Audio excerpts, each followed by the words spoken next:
Menurut pendapat saya yang harus didudukkan terlebih dahulu adalah pemahaman terhadap kata hajar itu. Apa yang disebut dengan hajar itu?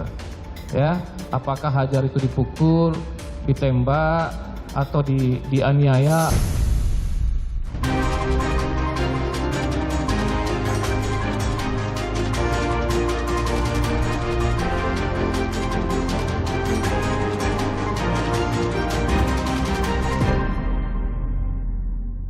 Dia diberi perintah oleh orang yang... Ahli filsafat menyebut Richard Eliezer hanya melaksanakan perintah tembak Yosua. Penentuan dakwaan, ahli meringankan dihadirkan untuk 5 terdakwa di persidangan kasus pembunuhan Yosua. Ketua panitia ditetapkan sebagai tersangka kasus tarik tambang berujung maut. Halo, selamat malam saudara. Anda kembali menyaksikan program laporan khusus yang akan menemani Anda selama 30 menit ke depan. Bersama saya, Gracia Adur. Inilah laporan khusus selengkapnya. Saudara, 3 ahli yang meringankan sang justice kolaborator dihadirkan di persidangan kasus pembunuhan Yosua. Menurut ahli filsafat Richard Eliezer hanya melaksanakan perintah tembak Yosua. Sementara psikolog klinis menyebut Eliezer sempat takut dan cemas saat pertama kali mengungkap kasus pembunuhan Yosua. Adu keterangan ahli terjadi dalam persidangan kasus pembunuhan Brigadir Yosua. Terdakwa Ferdi Sambo dan Putri Chandrawati menghadirkan ahli yang meringankan, Guru Besar Hukum Pidana Universitas Andalas Profesor Elwi Daniel. Di persidangan, ahli pidana Elwi Daniel menjabarkan 3 unsur yang harus dipenuhi sebuah pembunuhan berencana. Yang pertama adalah bahwa kehendak untuk melakukan perbuatan itu harus diputuskan dalam suasana tenang, ya. Itu yang pertama. Kemudian yang kedua, antara timbulnya kehendak dengan pelaksanaan perbuatan sebagai manifestasi dari kehendak itu harus ada waktu yang cukup yang bisa digunakan oleh si pelaku untuk merenungkan, mempertimbangkan dan sebagainya, apakah dia akan kembali untuk tidak melakukan kejahatan yang bersangkutan, artinya ada waktu yang cukup. Nah, barangkali nanti mungkin perdebatannya terkait dengan suasana tenang dan waktu yang cukup itu. Kemudian yang ketiga adalah bahwa pelaksanaan dari kehendak harus juga dilaksanakan dalam suasana tenang, dalam keadaan tenang. Ahli yang meringankan Sambo dan Putri pun menjelaskan ketenangan pelaku jadi kunci yang menentukan unsur perencanaan dalam satu pembunuhan. Kata kunci untuk jangka waktu itu adalah soal ketenangan, soal kejiwaan. Jadi sekalipun waktunya panjang, tapi dia memutuskan itu dalam suasana yang tidak tenang, tetap saja tidak bisa disebut sebagai telah direncanakan terlebih dahulu. Yang menjadi sorotan, sejumlah keterangan ahli hukum pidana yang dihadirkan Sambo dan Putri cenderung meringankan Richard Eliezer. Ahli pidana bahkan berpendapat perintah hajar yang selama ini membantah kesaksian Eliezer soal perintah menembak bisa saja memiliki arti lain. Menurut pendapat saya yang harus didudukkan terlebih dahulu adalah pemahaman terhadap kata hajar itu. Apa yang disebut dengan hajar itu? Ya, apakah hajar itu dipukul, ditembak, atau dianiaya atau bagaimana gitu. Nah, tentu hal ini harus diminta penjelasan kepada ahli bahasa tentang apa yang disebut dengan kata hajar itu. Bahkan ahli pidana menjelaskan fakta soal legalitas hasil tes kebohongan yang menyudutkan Sambo dan Putri, 2 terdakwa dengan skor kebohongan tertinggi. Menurut pendapat saya, lie detector itu hanyalah semacam instrumen atau sarana yang digunakan oleh penyidik untuk membuat terang sebuah perkara pidana.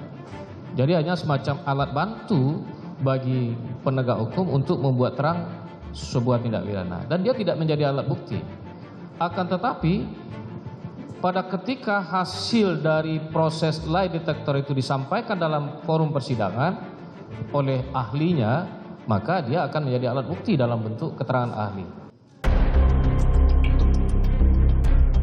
Sebelumnya pada Senin kemarin, sang justice kolaborator menghadirkan 3 ahli yang meringankan di persidangan. Salah satunya Guru Besar Filsafat Frans Magnis Suseno. Romo Magnis menilai Richard Eliezer menghadapi dilema yang sangat berat saat perintah menembak Brigadir Yosua. Suara hati mengatakan apa pada saat itu? Bisa saja dia bingung karena dia berhadapan dengan dua norma. Yang satu itu mengatakan menembak mati orang yang sudah tidak berdaya, tidak bisa dibenarkan, titik. Yang kedua, dia diberi perintah oleh orang yang berhak memberi perintah, wajib ditaati supaya melakukannya, lalu dia harus mengikuti yang mana. Jaksa penuntut umum pun bertanya pada ahli filsafat moral Frans Magnis Suseno tentang derajat kesalahan pemberi atau penerima perintah, yakni Ferdy Sambo atau Richard Eliezer. Menurut ilmu etika, Romo Magnis berpendapat kesalahan lebih besar ada pada sang pemberi perintah, Ferdy Sambo. Saya ikuti di dalam pembicaraan mengenai yang terjadi di zaman Nazi di Jerman, di mana berulang kali orang melakukan perintah-perintah karena diperintahkan, mungkin juga karena dia terancam kalau tidak melaksanakan perintah, tapi juga tanpa ancaman itu. Ada satu budaya di mana orang sepertinya tidak dididik dan tidak dilatih untuk bertanggung jawab. Jadi lalu ya ikut saja yang diperintahkan dengan selalu memperhatikan tekanan waktu itu terjadi dalam tersedia beberapa detik untuk mengambil sikap dalam kasus ini. Jadi menurut saya jelas tanggung jawab yang memberi perintah itu jauh lebih besar. Ahli psikologi klinis Liza Marieli menceritakan, saat pertama kali bertemu, Eliezer sangat cemas dan ketakutan atas kasus pembunuhan Yosua yang menjeratnya. Namun seiring waktu, Eliezer berubah lebih berenergi dan semangat, meski masih menyimpan kecemasan.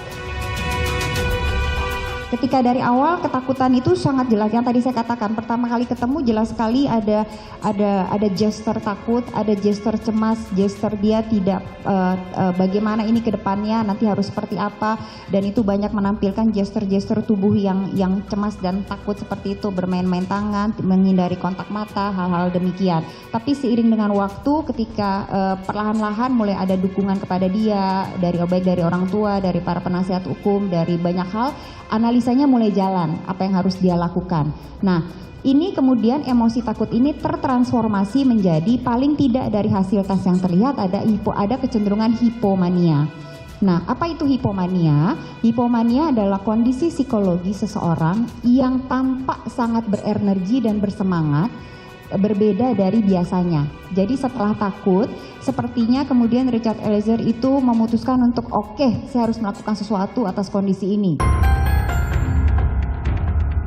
Sementara itu, ahli psikologi forensik Reza Indragiri menegaskan di persidangan, alasan Eliezer yang sebelumnya mengikuti skenario Sambo, namun kini berbalik melawan. Bahwa ada seseorang yang semula melakukan kejahatan, tapi kemudian dia banting setir sehingga mendapatkan status sebagai justice collaborator, sebagaimana saudara jaksa katakan, maka kita bisa pahami bahwa pergantian atau perubahan posisi tersebut disebabkan karena adanya tekanan yang sudah raib dari diri yang bersangkutan. Ketika yang bersangkutan sudah teryakinkan bahwa dia tidak berada di dalam kungkungan tekanan tersebut, maka kemungkinan dia akan berbalik arah menjadi suatu hal yang sangat realistis.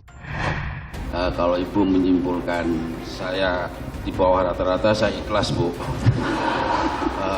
Yang saya tanyakan, saya ini tipe orang pembohong, apa yang tidak jujur apa gimana, Ibu?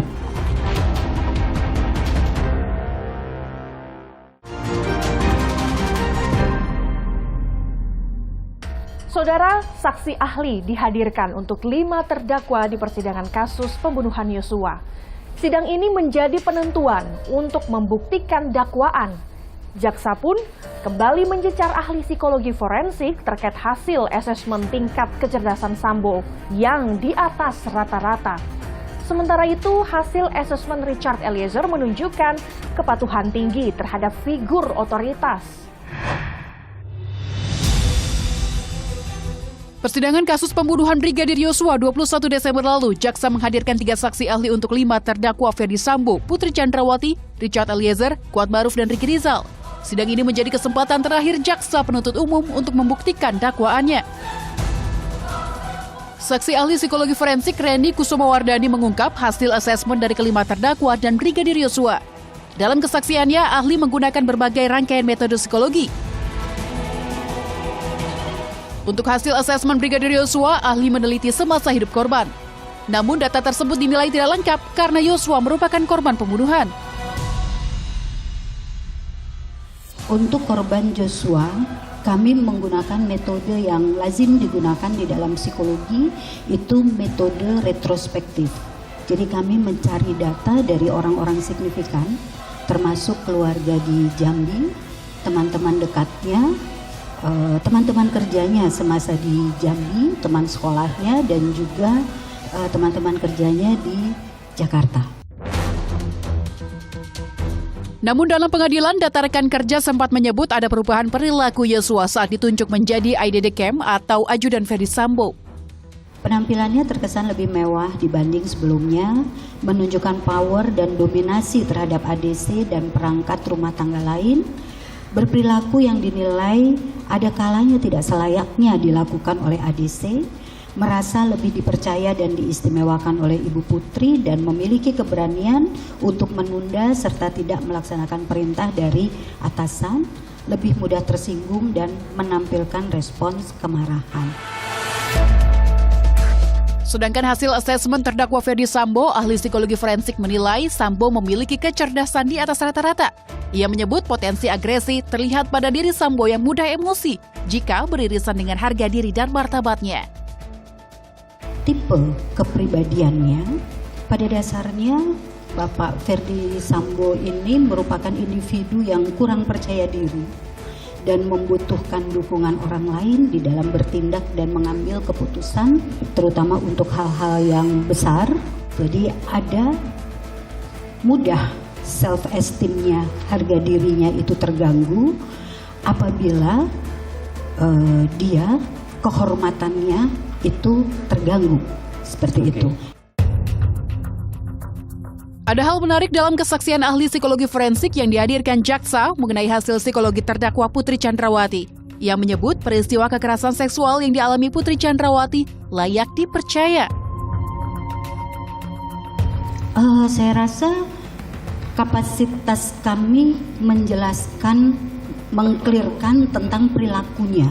Jadi artinya apa yang disampaikan oleh Ibu Putri memang bersesuaian dengan kriteria yang kredibel terkait dengan kekerasan seksual yang terjadi di Magelang menurut Ibu Putri.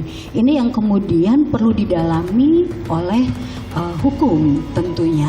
Demikian, namun keputusan mengenai ini pasti terjadi atau tidak pasti terjadi tentunya itu bukan pada kapasitas kami. Berarti namun ada petunjuk ke arah sana. Berarti yang saudara saksi simpulkan adalah keterangan Bu Putri layak dipercaya. Layak dipercaya. Betul. Ahli psikologi forensik Reni Kusumawardani pun menjelaskan hasil asesmen Richard Eliezer. Menurutnya, Richard memiliki tingkat kepatuhan tinggi terhadap figur otoritas. Ini Ibu menjelaskan ada tindakan yang dalam bentuk destructive obedience. Bisa jelaskan, Bu? Iya. Jadi yang dimaksud dengan destructive obedience pada Bapak Richard, pada saat ada satu perintah, di situ ada perbedaan status yang dimiliki oleh Bapak Richard antara Bapak Richard dengan Bapak Sambo. Dengan pangkat yang terendah, dengan latar belakang kepribadian yang menurut hasil pemeriksaan ini memang masih memiliki emosi yang kurang stabil. Di situ mengakibatkan dirinya memiliki satu kepatuhan dan ketidakberanian untuk asertif atau melakukan penolakan meskipun sebetulnya perintahnya adalah sesuatu yang merusak. Hasil asesmen terdakwa Ricky pun diungkap ahli psikologi forensik. Ricky memiliki kecerdasan di atas rata-rata serta memiliki tingkat kepatuhan yang tinggi meski mudah terpengaruh.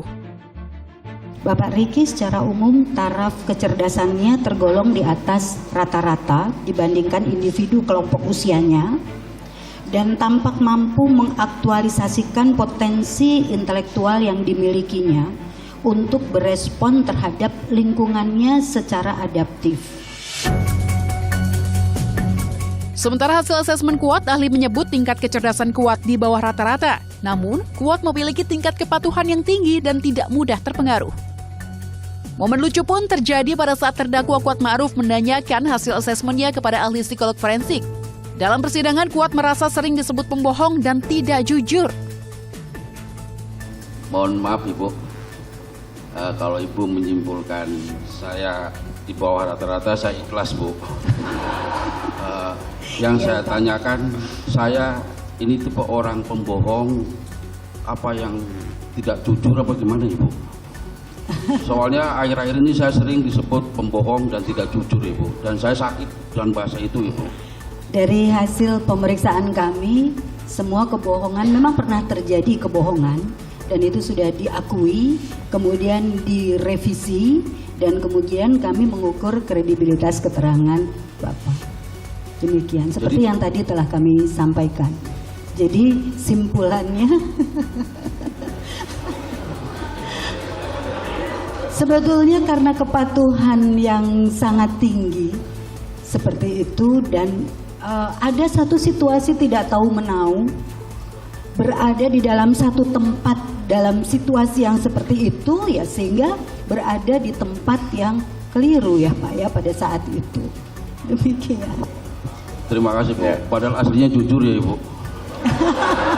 Kami tidak bilang bohong Pak ya, tidak ada indikasi manipulatif.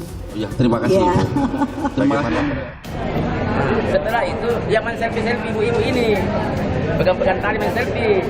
Seakan-akan dia pakai tali tambang begitu, tiba-tiba tarik itu. Jadi tidak ada unsur kesengajaan.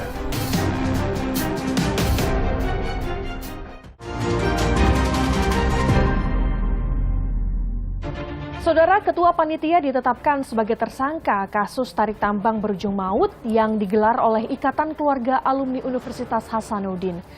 Tidak menutup kemungkinan tersangka akan bertambah. Polisi pun akan merekonstruksi kembali tempat kejadian perkara.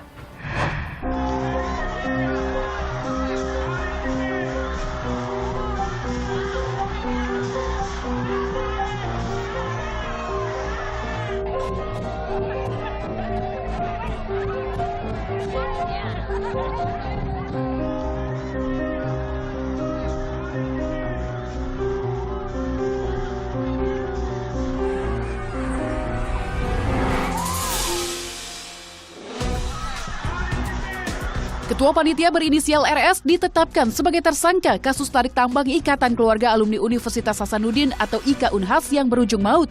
Polisi telah menyita barang bukti berupa tali tambang dan rekaman CCTV perlombaan yang diikuti lebih dari 5.000 orang itu. Setelah kita melakukan pendalaman dan kita klarifikasi pada para saksi yang berjumlah 28 orang, jadi dari hasil penyelidikan itu kita paparkan di gelar perkara untuk dinaikkan ke tahap penyidikan karena kami penyidik yakin ada terjadi tindak pidana. Tersangka dijerat pasal 359 Jungto pasal 360 KUHP dengan ancaman penjara 5 hingga 6 tahun penjara. Polisi menyatakan unsur kelalaian panitia dikarenakan tidak ada uji kelayakan lokasi tarik tambang.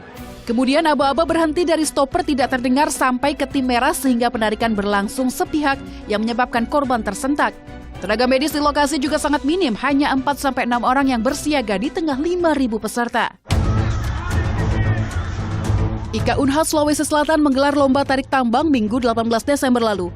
Peserta lomba dibagi menjadi 2 tim, merah dan putih, yang diikuti masing-masing 2.500 peserta. Demi memecahkan rekor muri, tali tambang sepanjang 1.540 meter dibentangkan di Jalan Jenderal Sudirman, Makassar. Tak disangka, lomba berujung petaka. Seorang peserta berusia 43 tahun bernama Masita meninggal dunia akibat tersentak tali tambang dan terbentur beton pembatas jalan.